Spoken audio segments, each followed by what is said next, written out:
Bail పై న్యాయస్థానాలు అయితే కొన్ని క్యాల్కులేషన్స్ కూడా చేశాయి. సో దీని మీద మీరేమంటారు? ఏ రోజు కూడా బెయిల్ నిరాకరించినటువంటి దాఖలాలు హైకోర్టులో లేవు.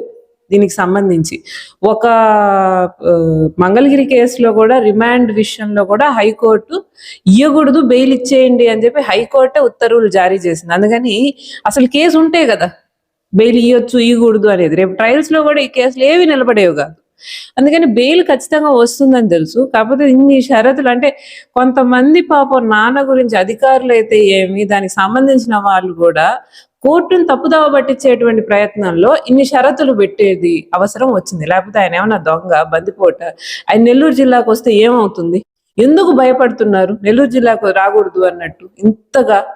అందుకని ఈరోజు ఆయన నెల్లూరు జిల్లాకు రాకూడదని ఒక షరతు పెట్టించారు. అంటే లా అండ్ ఆర్డర్ ప్రాబ్లం వస్తుందని చెప్పుండొచ్చు వీళ్ళు కోర్టుకి. అందుకని ఆ షరతులు పెట్టించి ఇప్పుడు కూడా ఆయన ఇంటికి చేరకుండా అయిపోయింది. అది బాధగా ఉంది. బట్ ఆయన బయటికి వచ్చాడు. ఆయన ఎక్కడున్నా సింహం సింహమే.